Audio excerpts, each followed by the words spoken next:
Who is the boss of the universe? Only the Gnani shows you the real I.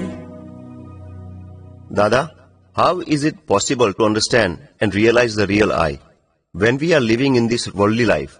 Where else are you going to realize the real I? Is there any other place besides this world where one can live? Everyone in this world must live in it. It is here in this world that you can know your real self. This is the science of understanding who am I. Come to me and I will make you realize your true self. During the process of this realization, I am not asking you to do anything, because it is not within your capacity. That is why I am telling you that I will do everything for you. You do not have to worry about anything. First, we must be aware of who we really are and what is worth knowing. What is the real truth? What is this whole world about? What is all this? What or who is God? Is there a God? Yes, indeed, there is God. And moreover, that God is within you. Why are you searching for Him on the outside? When someone opens the door for you, you can receive His darshan, that is, see Him. However, the door has been shut so tightly that it is impossible to open it on your own. Only a person who is self-realized, that is, a Gnani Purush, can show you the path and open this door for you. Your own mistakes become your boss. The absolute I within you is God.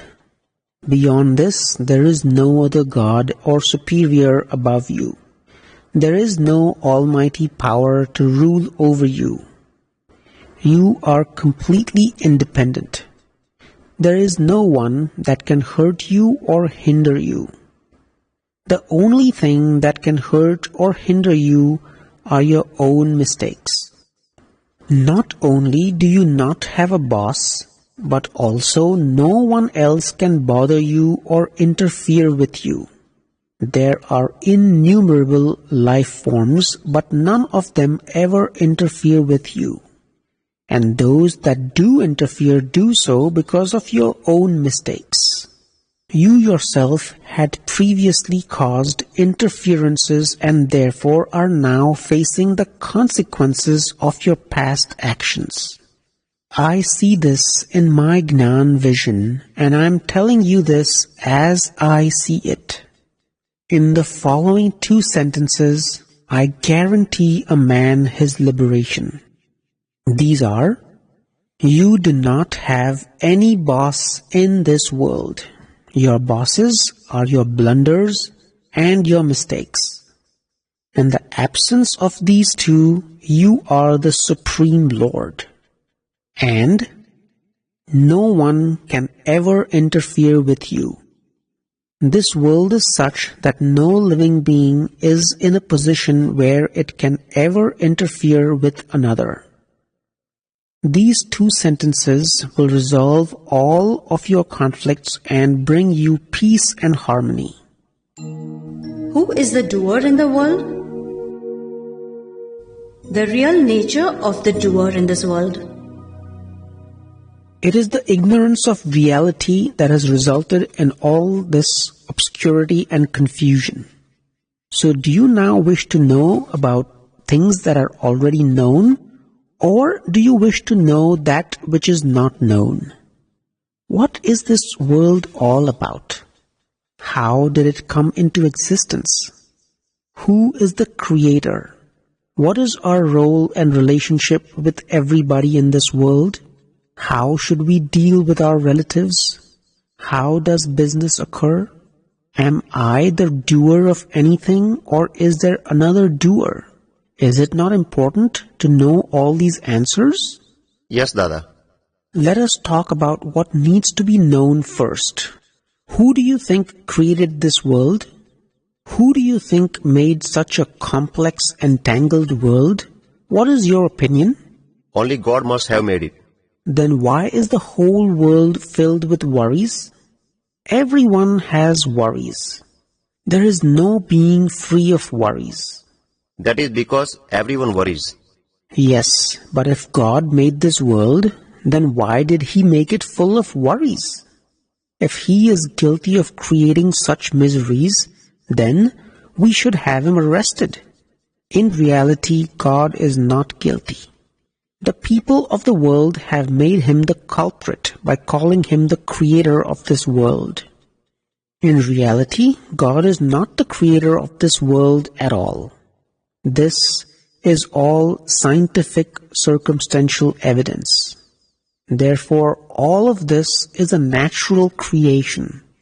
In Gujarati, I call it Vyavasthit Shakti, that is scientific circumstantial evidence. This is a very subtle fact.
This cannot be called liberation.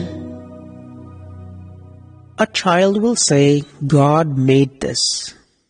Even a renowned holy man will say, God made this. This is a worldly viewpoint. It is not, however, the real viewpoint. If God was the creator, then He would perpetually become our boss and there would be no such thing as liberation. But there is liberation. God is not the creator of this world. People who understand liberation will never accept God as a creator. Liberation and God as a creator are two contradictory statements. Creator is someone who does you a permanent favor, and if God is such an entity, then you will always be indebted to Him. As your creator, God will always be your boss, and you will always be His subordinate. Even when you attain liberation, He will be your superior, will He not? Yes, Dada. He will be our superior permanently. Yes, He becomes our permanent boss, and therefore there is no liberation. Then liberation cannot be called liberation. Instead, the liberation with one's wife would be better. At least you can enjoy her cooking, even if at times she insults you. Even with insults, such liberation is preferable. Then, who made God? If we were to say that God is the creator in reality, then the logical question to ask would be, then who made God? So many different questions would arise. People come and tell me, we think that God is the doer in this world, and you are saying that this is not the case. But it is difficult for us to accept this. At that time, I ask them, if I accept that God is the doer of things, then who made this God? Tell me this much, who created the creator of this world? It is simply a logical statement that if there is a creator, then there has to be yet another creator of this creator. there would be no end to this. Therefore, such talk is really incorrect. Neither a beginning nor an end to this world. All this has come about without anybody creating it. Nobody has created it. Since nobody has created it, whom do we ask about it? I too was searching for the one who had created such a chaotic mess and taken on such a liability. I looked everywhere for that person, but never found him anywhere. I asked these scientists to discuss with me their evidence that God indeed had created this world. I asked them in which year was it created. They drew a blank. I then asked them whether the world had a beginning or not. They replied that there was a beginning. If there is a creator, then there has to be a beginning. If there is a beginning, then there has to be an end. In fact, this world is Anadi Anant. That is, no beginning, no end. This world carries on without an end. Therefore, there is neither a beginning nor an end. If there is no beginning, then there is no creator. God's correct address. Then these scientists asked me if all this meant that God did not exist. I told them that if God did not exist, there would be no experience of pleasure or pain for anyone in this world, and therefore God definitely exists. They asked me where God lives. I asked them where they thought He lived. They pointed towards the sky. I asked them where exactly was He to be found, what His precise address was, and whether one could mail a letter to Him. They did not know. I told them there is absolutely no one up there. Since everyone says that God lives up there in the sky, I myself had gone there and checked. I have seen in my enlightened state that there is no one up there.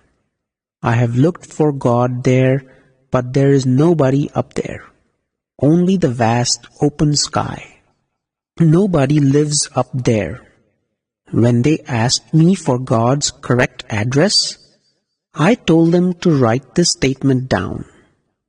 God is in every creature, whether visible or invisible, not in creation. This record player is a man-made creation. God does not reside in any man-made things. God is present in all things that are naturally created. Therefore, God resides in every creature, whether visible or invisible. There are infinite, invisible creatures between you and me, which cannot be seen even under a microscope. God resides in all of them. Now, what does God do? He only gives light to every living being. How you utilize that light is up to you. Whether you do good deeds like charity or bad deeds like stealing, the responsibility is solely yours. Use this light for whatever purpose you want to. You too believe that He is up there, don't you? But there is no one up there. It is your wrong belief that someone is up there. I have come to reveal to you that all these beliefs are wrong, and unless this is openly declared, things can never be resolved. All your wrong beliefs and confusion will remain. Traditional beliefs will not die.